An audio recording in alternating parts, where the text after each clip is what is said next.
Hallelujah. God bless you all. खुदाबंद की marvellous, उसकी पवित्र सामर्थी हजूरी में आपका स्वागत है सबका।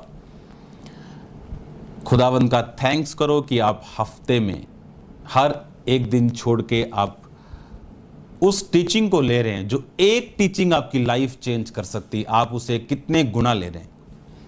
और मेरा ये बिलीव है कि जो वर्ड मैं आपको दे रहा हूं, जो मैसेजेस मैं चर्च के रिसीव कर रहा हूं, जो सेवकाई के लिए as a volunteer, as a professional,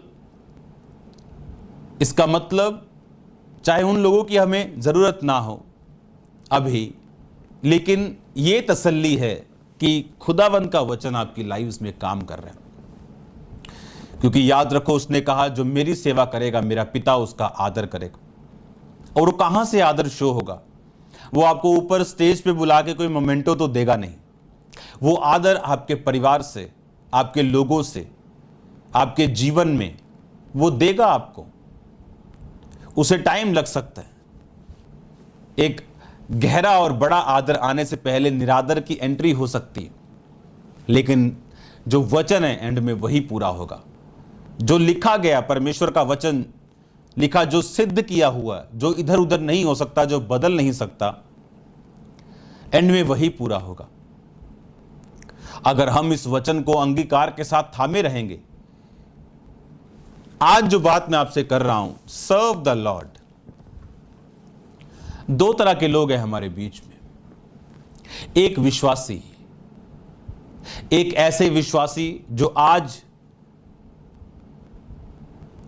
पाप छोड़ते हैं, बपतिस्मा लेते हैं, उल्टी करते हैं और थोड़े दिन बाद उस उल्टी को फिर खा जाते हैं। उनको सुअर की तरह नहलाया जाता है और फिर उसी सुअर की तरह फिर वो उसी कीचड़ में चले जाते हैं। और बाइबल ऐसे लोगों के विषय में कहती कि पवित्र वस्तुएं कुत्तों को मत दो और अपने मोती सूअरों के आगे मत डालो। परमेश्वर उस कुत्ते और सूअर से नफरत नहीं कर रहा, उनकी आदतों के बारे में अब हमें बता रहे हैं कि कुत्ते के अंदर एक आदत है, वो उल्टी करके खाता है।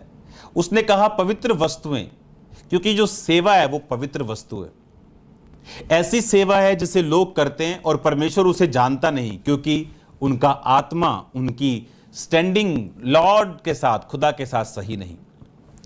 और ऐसे लोग भी हैं जो सेवा करते हैं लेकिन खुदा के साथ राइट खड़े हैं, उन्हें परमेश्वर जानता है। नहीं तो हम पेंट करते रह जाएंगे चर्च में और बोलेंगे खुदावन मैंने चर्च में पेंट किया, और परमेश्वर बोलेगा मैं तुझे जानता नहीं। कोई गा रहा होगा और बोलेगा परमेश्वर मैं तो गाता था, परमेश्वर बोलेगा मैं तुझे जानता नहीं। Right standing with God, righteousness, धार्मिकता के साथ जब हम कुछ करेंगे तो वो परमेश्वर हमें पहचानेगा। उस बपतिस्मे का क्या फायदा अगर फिर से वही शराब पीनी है, तो फिर से वही सिगरेट पीनी है, तो फिर से वही कुत्ते वाली जिंदगी जीनी है कि उल्टी की, खा ली, फिर उल्टी कर दी, फिर तौबा कर ली। फिर ऐसे लोगों के लिए ये वर्ड नहीं हूं, क्योंकि उनको अभी भी तौबा की जरूरत है। Serve the lord. जो सर्व, जो खुदावंद की सेवा करना है, ये अथॉरिटी के साथ होता है। अगर मैं आपको एक वचन पढ़ाऊं, हम पढ़ेंगे सबसे पहले लूका उसका 10 बाब उसकी 1 आयत को। इसमें लिखा, इन बातों के बाद प्रभु ने 70 और मनुष्य नियुक्त किए और जिस जिस नगर और जगह को वह आप जाने को था वहां 2-2 करके उन्हें आगे भेजा। That's it. अब इतना ही पढ़ेंगे, उसके बाद हम फिर इसको पढ़ेंगे 17 आयत से। वे 70 आनंद करते हुए लौटे और कहने लगे, हे प्रभु तेरे नाम से दुष्ट आत्मा भी हमारे वश में है। अब मैं पढ़ूंगा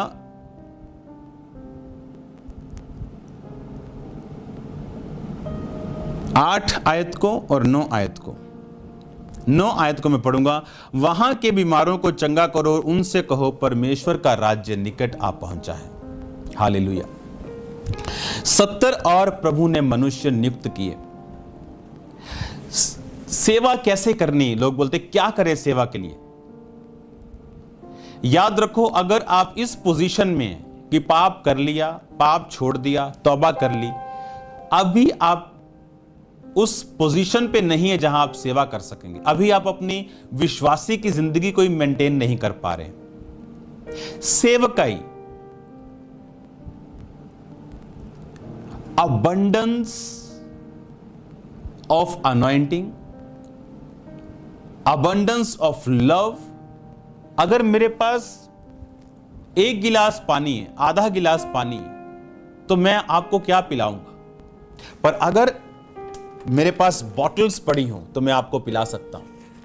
अगर मैं ही पाप में पड़ा हूं तो मैं आपको क्या सिखाऊंगा? अगर एक विश्वासी अगर खुद पाप में है, खुद कभी तौबा कर ली, कभी बाहर आ गए, कभी चले गए, वो सेवा क्या कर पाएगा?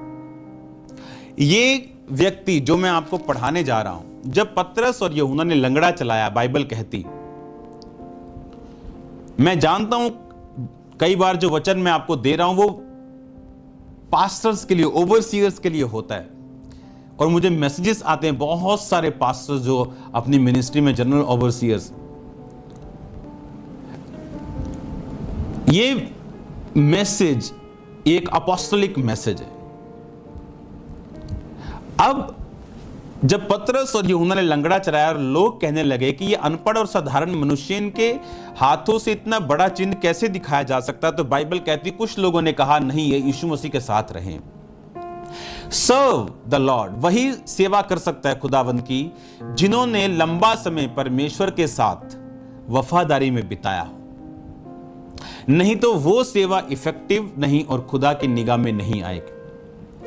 अब यहां पर परमेश्वर ने 70 और मनुष्यों को बोला, जाओ और वहां के बीमारों को चंगा करो, यानी उन्हें अथॉरिटी दी, उन्हें अधिकार दिया कि वो जाएं, क्योंकि ये 70 मनुष्य कोई आसमान से टपके हुए मनुष्य नहीं थे। आप जानते, जिस दिन परमेश्वर ने 12 चेलों को चुना, उस समय सिर्फ वहां 12 जन मौजूद नहीं थे। बाइबल कहती यीशु मसीह ने सारी रात प्रार्थना की और पूरी रात प्रार्थना करने के बाद जब वो पहाड़ के नीचे आया तो उसने उन 12 को चुना जिन्हें वो चाहता था। अगर हमारे पास 12 ही हो तो हम नहीं कह सकते कि हमने तुझे चुना, वो है ही हमारे पास 12। चाय के कप है ही एक है तो क्या बोलेंगे चाय के लिए तुझे चुना? 10 कप हो तो बोला तुझे चुना। तो बाइबल कहती बहुत से लोग थे और उसके बाद परमेश्वर ने 70 और को भेजा और जिस जिस जगह और नगर वो आप जाने को था, जहां यीशु मसीह का प्लान था खुद जाने का, उन्हें 2-2 करके भेजा और जो उसके पास पावर थी वो उन्हें दी और लिखा वहां के बीमारों को चंगा करो। और ये वो मनुष्य थे जो परमेश्वर के साथ रहते थे, उसके साथ समय बिताते थे, उसके चेलों के साथ रहते थे। जो सेवा इफेक्टिव करना चाहता है उसे एक बात का ध्यान रखना है कि वो परमेश्वर के साथ लंबा, इफेक्टिव और होलीनेस में समय बिताने वाला व्यक्ति हो। जब एलिया राजा के पास गया और उसने कहा, राजा मेरे कहे बिना ना बारिश आएगी ना ओस पड़ेगी। इतना हियाव कैसे? उसने कहा, जिस परमेश्वर के सामने मैं उपस्थित रहता हूं उसकी शपथ। परमेश्वर के सामने उपस्थित रहने वाला व्यक्ति किसी इंसान की धमकियों से नहीं डरता। अब उसे यह मालूम था, जब उसकी प्रेयर लाइफ खुदावंत के सामने खड़ा रहता था, अब वो हियाव, वो अथॉरिटी उसके अंदर थी। विदाउट अथॉरिटी आप खुदावंत की सेवा नहीं कर सकते। आप कॉपी कर सकते हैं, सेम स्टाइल कॉपी कर सकते हैं, पर सेम रिजल्ट कॉपी नहीं कर सकते। उसके लिए आपको इनर अथॉरिटी चाहिए आपको इनर अथॉरिटी, जो आपकी स्पिरिट जानती कि यह अथॉरिटी आपके पास है। आपको कॉपी करके आपकी तरह लोग डांट नहीं सकते। अगर उनके पास अथॉरिटी ना हो, अधिकार ना हो, वो काम नहीं करता, लोग उनके खिलाफ हो जाते हैं। वही यूहन्ना बपतिस्मा दाता जब बोलता था, ए सांप के बच्चों भाग जाओ, बोलता था नहीं तेरे पास आना है। अगर कोई और बोल के दिखाए वो उसको बताते। फिर अथॉरिटी, जब परमेश्वर आपको अथॉरिटी देता है काम करने की, हीलिंग करने की, डिलीवरेंस करने की, वो किन लोगों के पास? जो एक समय बिता चुके हैं परमेश्वर के साथ। सेवा उन लोगों के लिए है जो खुद टेस्ट करके होलीनेस का अब अबंडेंस उनके अंदर से अब फ्लो कर रही। अब हीलिंग मैं ले ली, अब अबंडेंस ऑफ हीलिंग है कि मैं दूसरों को भी दे सकता हूं यीशु मसीह के नाम में और प्रार्थना कर सकता हूं। अब ये आज आपने कितनी अभी भी टेस्टिमनीज मेरे पास पड़ी है, अभी हम सुनेंगे टेस्टिमनीज कोरोना वायरस से लेके कितनी टेस्टिमनीज है जो हम सुन रहे हैं, और इफेक्टिव टेस्टिमनीज कि जिन पे प्रार्थना हुई वार्ड से वो फ्री हैं वो वायरस। ऐसे हॉस्पिटल्स हैं जो हॉस्पिटल्स के स्टाफ्स ने, उनके डॉक्टर्स ने प्रेयर शुरू की हैं अपने हॉस्पिटल में, और पूरा हॉस्पिटल डिस्चार्ज हुआ। पूरा हॉस्पिटल, 2 मरीज 3 मरीज हैं पूरे हॉस्पिटल में। ऐसी टेस्टिमनीज हैं देशों की। परमेश्वर वो सामर्थ्य है, उसने कभी नहीं कहा मैं तुझे पानी में होकर तुझे पानी को टच नहीं कर, उसने कहा तू पानी में से होकर जाएगा, पानी तुम्हें डुबो नहीं पाएगा। बाइबल कहती पौलुस के समय में अकाल पड़ा, तो अकाल तो कलीसिया के लिए भी था, पर बाइबल कहती तू अकाल के समय में हंसमुख रहेगा। उसने कहा जो परम प्रधान के छाया स्थान में बैठा रहे वो सर्वशक्तिमान की छाया में टिकाना पाएगा। तू न रात के भय से डरेगा, ना उस मरी से जो अंधेरे में फैलती, वो तुझे बहेलिये के जाल से बचाएगा और महामारी से। इसका मतलब महामारी आएगी। उसने ये नहीं कहा कि जब तू होगा तो कोई महामारी नहीं होगी, उसने कहा मैं तुझे महामारी से बचाऊंगा। इसका मतलब वो आएगी और ये साबित करेगी कि हम अलग लोग हैं। हालेलुया। ये साबित करेगी कि क्रिश्चियन लोग, उसने ये नहीं कहा कि वो तुझे जुकाम छू नहीं पाएगा, उसने कहा तू उसमें से होकर गुजर जाएगा और वो तुझे डुबो नहीं पाएगा। और ये सब लोगों की लाइफ में भी पूरा नहीं होगा जो इसे अंगीकार करेंगे और इस पे चलेंगे। और इमरजेंसी वाले क्रिश्चियन नहीं हो कि सारा महीना और साल जो किया और जब कोरोना हो गया तो बाइबल लेके बैठ गए। इमरजेंसी अपनी काम करती है लेकिन हर बार नहीं काम करती। हालेलुया। परमेश्वर के साथ जब समय बिताना, जब लिखा परमेश्वर ने उन्हें अथॉरिटी दी और 70 आनंद के साथ आके बोलते कि प्रभु दुष्ट आत्माएं हमारे वश में। हम इधर बोलते हैं राइट जा राइट भागती, लेफ्ट जा लेफ्ट भागती। परमेश्वर ने कहा, वो उसके आगे की स्टोरी कि मैं तुम्हें सांप और बिच्छुओं को रौंदने का अधिकार देता हूं, यानी उसने अधिकार वो किन लोगों के पास है। वो एक सिंपल सा अभी बिलीवर नहीं, परमेश्वर बात नहीं कर रहे, वो लोग हैं जो उसके साथ समय बिता चुके हैं। अब मैं आपको चाहता हूं आप ध्यान से इसको पढ़ना कि अथॉरिटी क्या है और ये किस तरह मिलती है।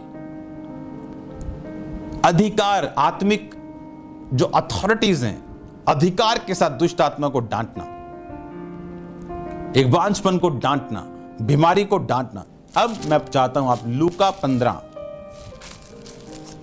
उसकी 11 आयत से आप मेरे साथ पढ़ेंगे। लूका उसकी 15 उसकी 11 आयत। फिर उसने कहा किसी मनुष्य के 2 पुत्र थे, उनमें से छोटे ने पिता से कहा हे पिता, संपत्ति में जो भाग मेरा हो वह मुझे दे दीजिए। उसने उनको अपनी संपत्ति बांट दी। बहुत दिन न बीते थे, छोटा पुत्र सब कुछ इकट्ठा करके दूर देश को चला गया। वहां कुकर्म में अपनी संपत्ति उड़ा दी। वहां सब कुछ खर्च कर चुका। उस देश में बड़ा अकाल पड़ा और वो कंगाल हो गया। इसलिए उस देश के निवासियों में यहाँ के एक के यहाँ जा पड़ा और उसके खेतों में सूअर चराने के लिए उसने उसे भेजा। और वह चाहता था उन फलियों से जिन्हें सूअर खाते थे अपना पेट भरे, और कोई उसे कुछ नहीं देता था। जब वह अपने आपे में आया तब कहने लगा मेरे पिता के कितने ही मजदूरों को भोजन से अधिक रोटी मिलती है और मैं यहाँ भूखा मर रहा हूँ। हालेलुया। एक चीज सीखने के लिए मिलती अपने आपे में जब वो आया, क्योंकि इंसान जो ब्लेसिंग्स के नीचे होता है उसे उसकी वैल्यू समझ नहीं आती। उसका नेचर देखने वाला होता है, उसकी फूफू देखने वाली होती, फूक देखने वाली होती, कैसे भरी होती लोगों में। लेकिन जब वो अपने आपे में आया, अपने आप में आया, रियलाइज किया कि मैंने कितना बड़ा स्थान खोया, कि मेरे मजदूर पिता के घर के मुझसे ज्यादा अच्छे हैं और मैं भूखा मर रहा हूं। उसने कहा, मैं अपने पिता के पास जाके बोलूंगा, पिताजी मैंने स्वर्ग के विरोध में और तेरी दृष्टि में पाप किया। 19 आयत में लिखा, अब मैं इस योग्य नहीं रहा तेरा पुत्र कहलाऊं कि मुझे एक मजदूर के समान रख ले। तब वह उठकर अपने पिता के पास चला और दूर ही था। पिता ने देखकर तरस खाया, दौड़ कर उसे गले लगाया और बहुत चूमा। पुत्र ने उससे कहा, पिताजी मैंने स्वर्ग के विरोध में और तेरी दृष्टि में पाप किया है, अब इस योग्य नहीं रहा कि तेरा पुत्र कहलाऊं। अब परंतु पिता ने अपने दासों से कहा, झट अच्छे से अच्छा वस्त्र निकालकर उसे पहनाओ, उसके हाथ में अंगूठी और पांव में जूतियां पहनाओ। पला हुआ बछड़ा मारकर खाओ और आनंद मनाओ, क्योंकि मेरा पुत्र मर गया था, फिर जी गया है, खो गया था, मिल गया है। और वो आनंद करने लगे। परंतु उसका बड़ा बेटा जो खेत में था, जब वो आया, उसने गाने बजाने और नाचने का शब्द सुना, तो उसने एक दास को बुलाकर पूछा, ये क्या हो रहा है? उसने कहा, तेरा भाई आया है, तेरे पिता ने पला हुआ बछड़ा कटवाया इसलिए कि उसे भला चंगा पाया। वह सुनकर क्रोध से भर गया और भीतर जाना ना चाहा, परंतु उसके पिता बाहर आकर उसे मनाने लगा। उसने पिता को उत्तर दिया, देख मैं इतने वर्ष से तेरी सेवा कर रहा हूं, कभी मैंने तेरी आज्ञा नहीं टाली, तो भी तूने मुझे एक बकरी का बच्चा भी ना दिया और मैं अपने मित्रों के साथ आनंद करता। परंतु तेरा ये पुत्र जिसने तेरी संपत्ति वेश्याओं में उड़ा दी आया कि तूने उसके लिए पला हुआ बछड़ा कटवाया। उसने कहा, हे पुत्र तू सर्वदा मेरे साथ है, जो कुछ मेरा है वो तेरा है, परंतु अब आनंद करना और मगन होना चाहिए, क्योंकि तेरा भाई मर गया था, फिर जी गया है, खो गया था, मिल गया है।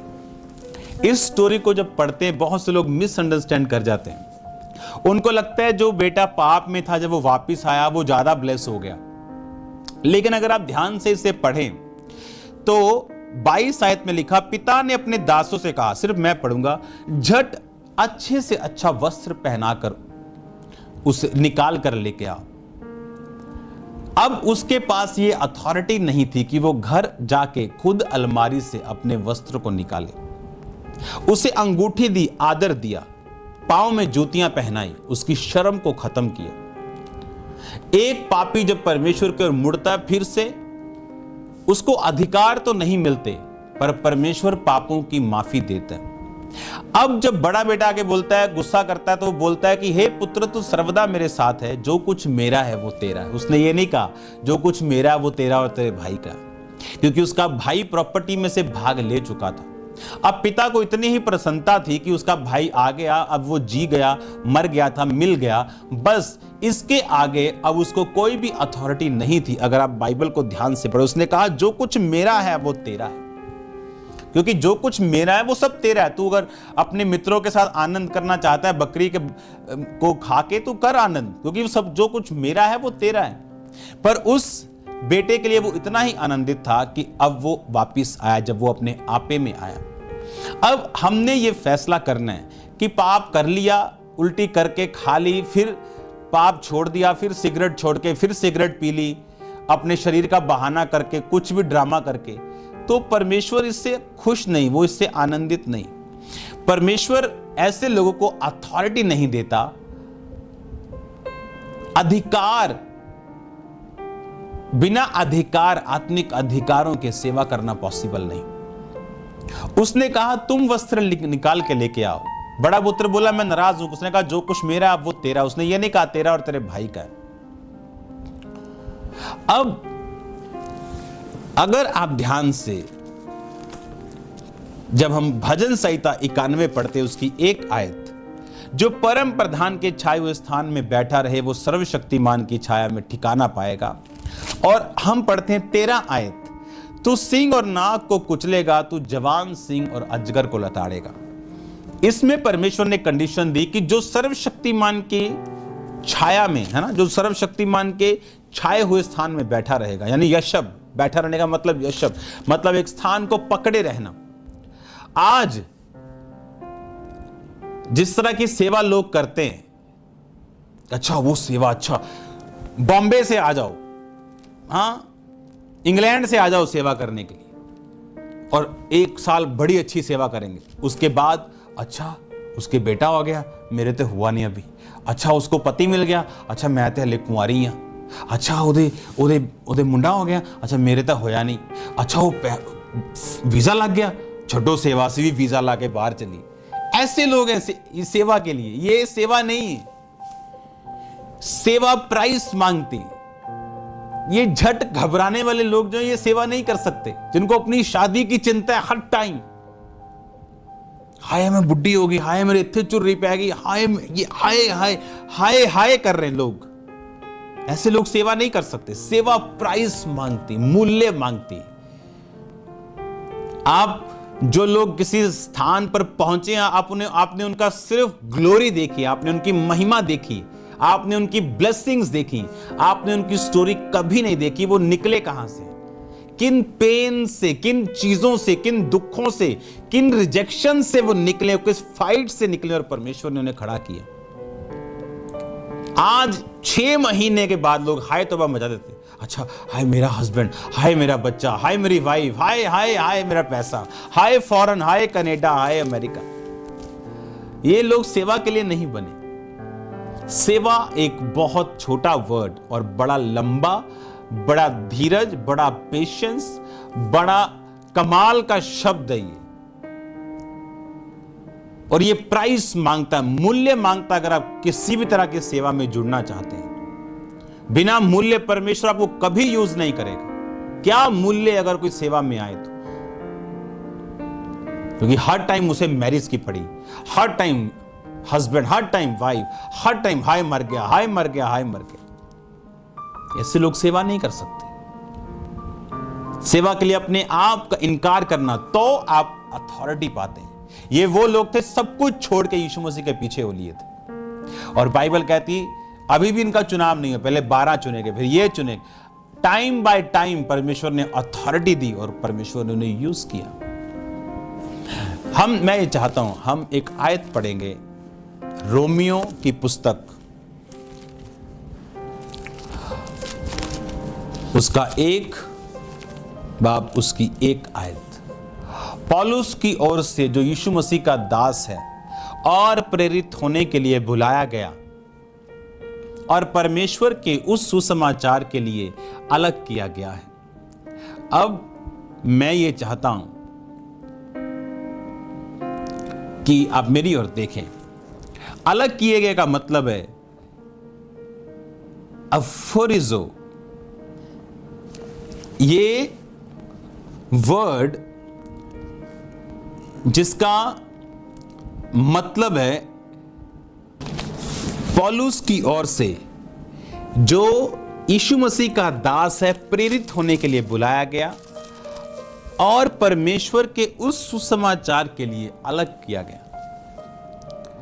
अलग किया गया, सेपरेट किया गया।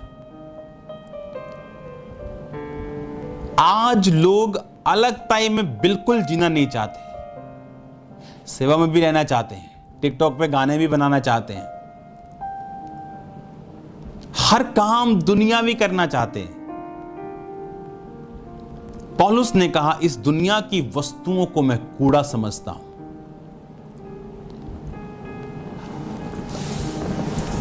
उसने कहा जो परम प्रधान के छाया स्थान में बैठा रहेगा। किनके पास है इफेक्टिव सेवा? अब बैठा तब भी रहना जब बारिश हो, जब मुश्किलें हो, जब आंधियां आए, जब तूफान आए, जब बीमारी भी आए और हम बोले खुदावन तू चंगा करने वाला परमेश्वर है। इस कंडीशन में तू मुझे चंगा कर या ना कर, लेकिन मैं जानता हूं तू चंगा करने वाला परमेश्वर है और तेरी सामर्थ के लिए कुछ भी इम्पॉसिबल नहीं।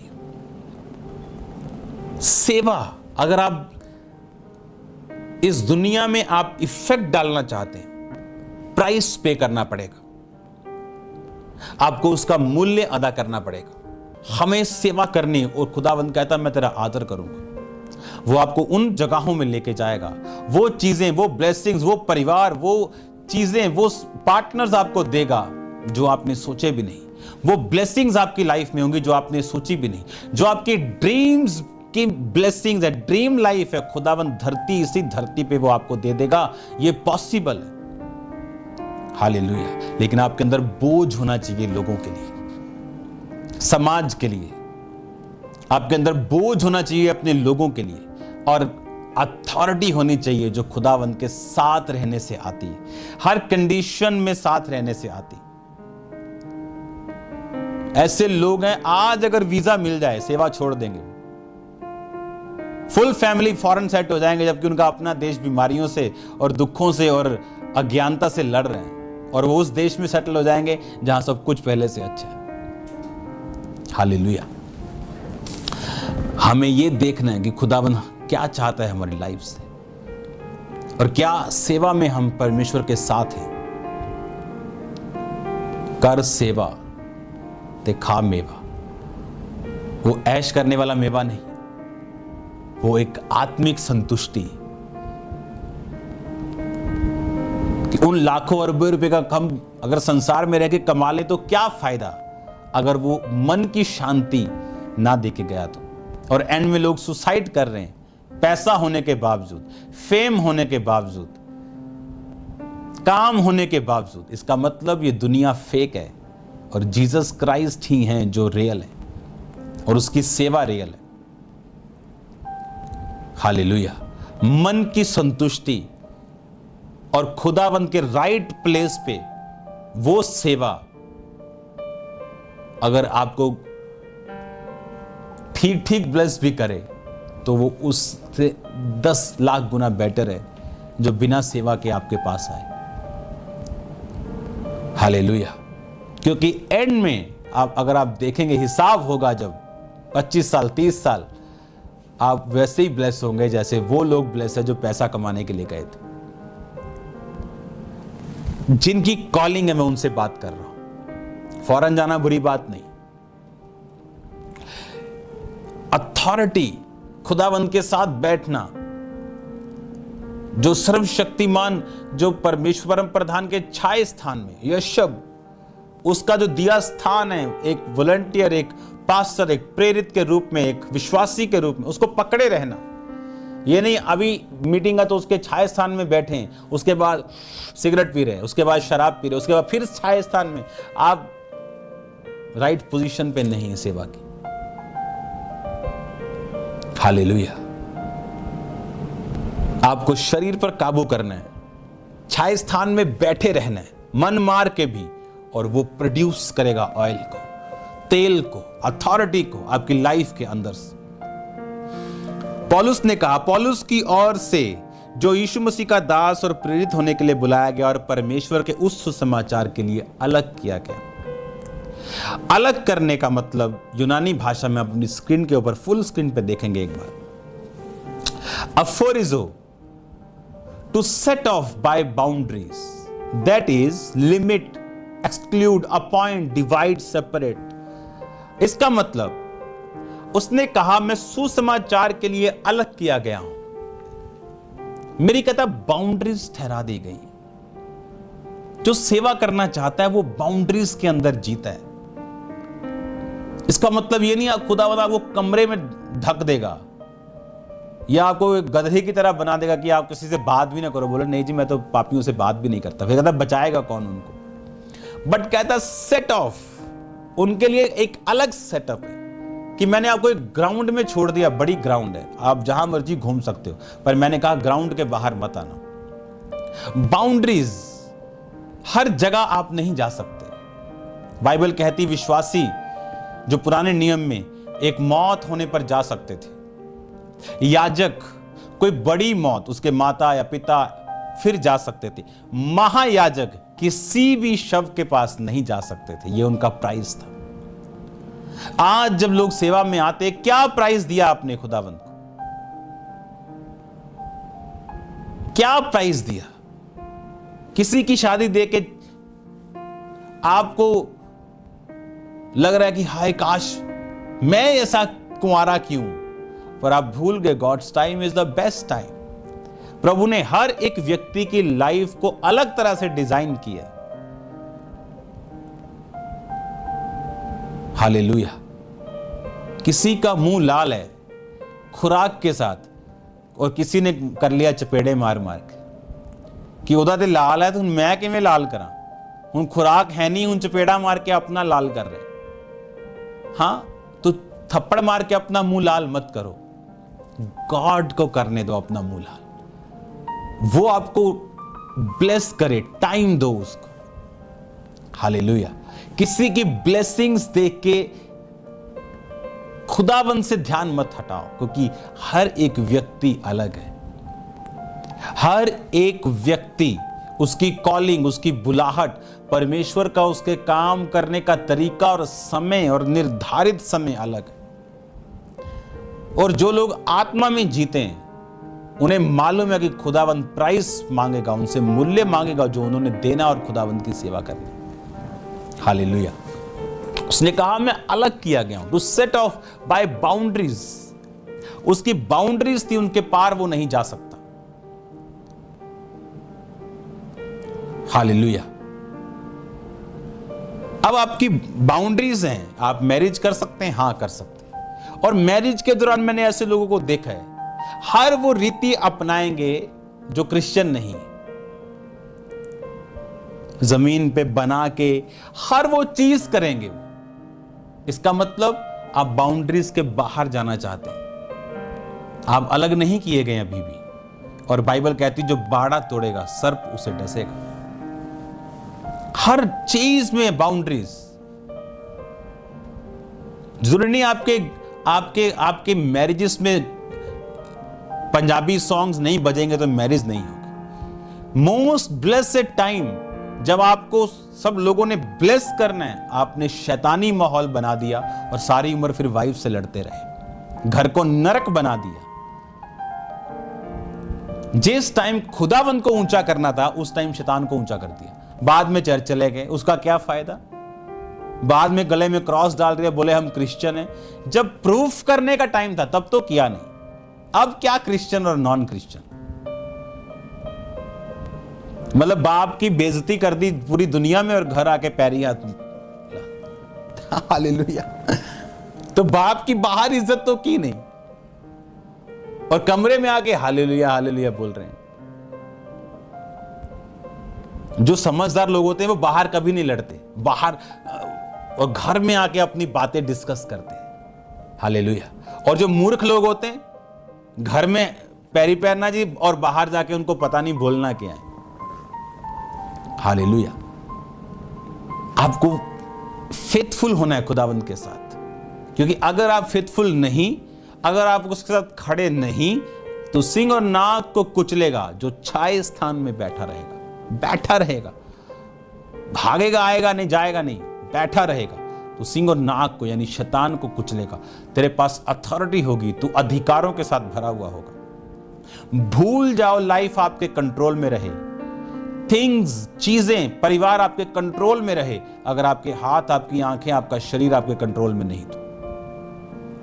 शैतान आपकी आंखों पे पर्दा डाल के जो आपका दिल करता है आपको करने के लिए बोलता है और आप करते जाते हैं, लेकिन उसका इफेक्ट जब आता है 6 महीने में आप दुखी होते हैं। और तब परमेश्वर बताता है कि अब चीजें तेरे कंट्रोल में नहीं, क्योंकि तू अपने कंट्रोल में नहीं, तूने शरीर को अपने कंट्रोल में नहीं रखा, तूने अपनी आत्मा को हावी नहीं होने दिया। अगर तेरी आत्मा तेरी बॉस होती तो सब कुछ तेरे कंट्रोल में होता। हालेलुया। मैं अलग किया गया था, अफोरिजो, सेट ऑफ बाय बाउंड्रीज। मुझे अलग किया गया, मेरी बाउंड्रीज अलग हैं, मेरे कुछ, उसने कहा मेरे 4 दीवारी अलग अलग दुनिया में जीता हूं। हालेलुया।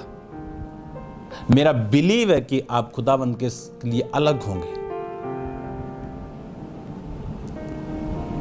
आप शराबी को प्रीच कर सकते हो, रोज उसके साथ संगति नहीं कर सकते, चाहे वो आपका बेस्ट फ्रेंड क्यों ना हो। वो समय बीत गया जब आपके बेस्ट फ्रेंड गाली से शुरू करते, गाली से खत्म करते थे। आप उनके साथ अब मेल मिलाप नहीं रख सकते। अंधकार का ज्योति के साथ कोई मेल नहीं, बाइबल कहती। मसीह बलियाल के साथ कोई लगाव नहीं। आसमान पाताल में क्या क्या लगाव। उनको प्रीच कर सकते, 10 बार करो, लेकिन हा हा ही हूं अब नहीं कर सकते। उसने कहा हर वक्त अपने मन में भजन और कीर्तन करते रहो। अगर भजन कीर्तन सुनेंगे नहीं, जो वर्शिप आप सुन रहे हैं, अगर आप यही सुने तो सारा हफ्ता आपके कान में, आपके स्पिरिट में बजती रहेगी। लेकिन जब हर सॉन्ग सुनना है, कौन सा नया लॉन्च हुआ है, तो आप भजन कीर्तन मन में नहीं कर सकते, क्योंकि आपको वो करना है जो आप सुनेंगे वही आप करेंगे। इसलिए मैंने कहा सेवा शब्द दो हैं, लेकिन आपसे ये प्राइस मांगती है, मूल्य मांगती है, समय मांगती है, तन मन धन सब कुछ आपको परमेश्वर को देना पड़ता है। फिर वो आपको अपनी महिमा के लिए यूज करता है और वो स्थान देता है जो कोई इंसान नहीं दे सकता। खुदावंत के साथ रहो, टाइम बिताओ उसके साथ, समय व्यतीत करो, हर दुख में उसके साथ खड़े रहो और किसी को अपने साथ कंपेयर मत करो। आत्मा से पूछो अंदर की उसकी इच्छा क्या है। अपनी इच्छा को उसको थोपो मत, क्योंकि वो आप पे थोपेगा नहीं, लेकिन एक धीमी आवाज में आपको बताएगा कि ये खुदावंत की इच्छा नहीं। और फिर आपको फॉलो करना है, सेवा करना है। आमीन। और मैं जानता हूं जब आप खुदावंत के साथ खड़े रहेंगे, उसके साथ समय को बिताएंगे, अथॉरिटी आपके अंदर बढ़ती जाएगी, ब्लेसिंग्स बढ़ती जाएंगी। एक बंदे ने कहा परमेश्वर को, उसने कहा प्रभु मेरा नौकर बीमार है, मेरे घर में आओ। लोगों ने सिफारिश की और बोला खुदावंत वो इस योग्य है कि तू उसके साथ जरूर जाए, क्योंकि उसने हमारे चर्च को बनाया है, वो मेन सपोर्टर है, आप प्लीज उसके घर जरूर जाएं। खुदावंत ने कहा ठीक है मैं आ रहा हूं। उसने रास्ते में मैसेज किया, खुदावंत दुख ना हो, तू दुखी ना हो, मुंह से कह दे। अगर कोई और होता तो शायद गुस्सा ही करता था कि यार मना कर दिया, मैं तो वैसे नहीं कहीं जाता। लेकिन यीशु मसीह ने बात समझी, उसने कहा प्रभु सिपाही मेरे हाथ में, एक को बोलता हूं जा तो वो जाता है, एक को बोलता हूं आ तो वो आता है, और मैं भी किसी के अधीन हूं। तो मुंह से ही बोल दे। उसको मालूम था अथॉरिटी किसे कहते हैं। मैं भी किसी अथॉरिटी के कहता नीचे हूं, मेरे भी कोई नीचे है। अथॉरिटी में रहने वाला, अंडर रहने वाला ही अथॉरिटी चला सकता है। इमेजिन करो ऐसे लोग जो अपने स्पिरिचुअल फादर के खिलाफ बोल चुके हैं, सोचो उन अथॉरिटी को अब्यूज किया, उनके नीचे भी रहने वाले लोग कभी उनके अधीन नहीं रह सकते, हमेशा उनको तंग करते नजर आएंगे। क्यों? आपने अथॉरिटी अब्यूज की और आपको वही मिला जो आपने बोया। खुदाबंद ने कहा मैंने ऐसा विश्वास इजराइल में भी नहीं पाया, जाओ बोलो उसका सेवक चंगा हो चुका। और जब वो वापिस आए तो वो चंगा हो चुका था। और कब चंगा हुआ? जब यीशु मसीह ने बोला था। जीसस क्राइस्ट को भी यह बात अथॉरिटी की मालूम है कि वो अथॉरिटी के नीचे था, उसे मालूम था कि मैं अथॉरिटी के नीचे हूं, तो खुदाबंद के पास अथॉरिटी है इस बीमारी को निकालने की, बस अपने मुंह से कह दे। अगर हम बुद्धिमान हों, अथॉरिटी वाले पर्सन के खिलाफ हम कभी नहीं जाएंगे, क्योंकि अगर हम जा रहे हैं तो इसके पास अभी हमारे पास भी अथॉरिटी नहीं, क्योंकि अगर वो होती हमें उसकी वैल्यू मालूम होती, हमें हायर अथॉरिटी की वैल्यू मालूम होती। इमेजिन करो एक एसएचओ, एसएसपी और एक एसएचओ के नीचे काम करने वाले हवलदार। एक हवलदार एसएचओ की पावर को समझता है और उसको सलाम ठोकता है। एक एसएचओ एसएसपी की पावर को समझता है। अगर एसएचओ एसएसपी की पावर को ना समझे और उसको पलट के जवाब दे या अपनी मनमर्जी करे, तो सस्पेंशन होना लाजमी है। इसका मतलब वो व्यक्ति जो ऊपर की अथॉरिटी को नहीं समझता, वो नीचे वाले लोगों को हैंडल भी नहीं कर सकता, क्योंकि उसे अथॉरिटी की समझ नहीं, उसकी पावर उसको मालूम नहीं, उसका इफेक्ट उसको मालूम नहीं। इसलिए परमेश्वर ने कहा ऑनर दीज अथॉरिटीज। इन अथॉरिटीज का ऑनर करो। जब तुम इनका ऑनर करोगे, तुम्हारे नीचे लोग तुम्हारा ऑनर करेंगे।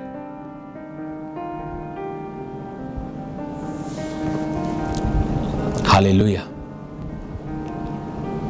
मैं ऐसे लोगों को जानता हूं, जब मैं बिल्कुल नया बिलीवर था और वो लोग जब अपने पास्टर के पास जाते थे तो मुझे अपने पास्टर की बुराइयां बताते थे। मैं नया था, मुझे कोई मतलब नहीं था, वो ऐसा है, वो ऐसी है, तब समझ नहीं आता था। इसलिए बताते थे मुझको कि कहीं मैं डायरेक्ट उसके पास न चला जाऊं, और मेरे मन में ख्वाबों ख्यालों में भी नहीं था।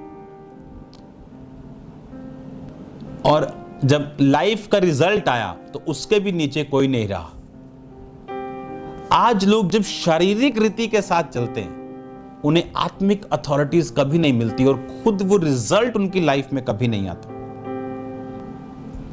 अथॉरिटी में रहना, अथॉरिटी की कदर करना और अथॉरिटी में जीना, आप देखेंगे फिर आपकी लाइफ किस तरह खुदावंद की सेवा में बढ़ती है। God bless you all. मेरा बिलीव है कि आप होलीनेस में, अलगताई में खुदावंद की सेवा को करते हुए, जो भी सेवा खुदावंद ने आपको दी, आपका दिल जानता है, आप उसको करेंगे और मेरा खुदावंद आपको आदर देगा। वैसा आदर जो आपको कभी किसी कोई पार्टी ने नहीं दिया, किसी व्यक्ति ने नहीं दिया, वो आदर परमेश्वर आपको देगा। याद रखो, ऑनर देम, जो आप अथॉरिटीज हैं, ताकि आप भी ऑनर्ड किए जाएं। अलगताई में रहना, छाया स्थान में बैठा रहना,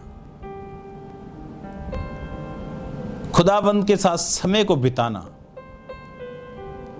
आपकी लाइफ सेम नहीं होगी। जिस हिस्से में खुदाबंद आपको चाहेगा वो यूज करेगा। अगर आप उसके साथ बने रहेंगे, अड़े रहेंगे, खड़े रहेंगे और ज्यादा हिलेंगे नहीं। लोग हिल जाते हैं, अच्छा मेरी वाइफ, अच्छा मेरी भी शादी होनी चाहिए, हिल जाते जल्दी किसी की ब्लेसिंग देख के। काम डाउन, खुदाबंद के सब कुछ कंट्रोल में है। एवरीथिंग वो आपका चप्पा चप्पा जानता, आपके बालों की गिनती तक जानता, कितने वाइट है ये भी जानता। God bless you all. मेरा विश्वास है कि मैं आपको खुदाबंद की सेवा में बढ़ता हुआ देखूंगा। अपने हाथों को उठाओ, मेरे साथ एक मन हो जाओ, हिलाओ अपने हाथों को। Thank you Jesus.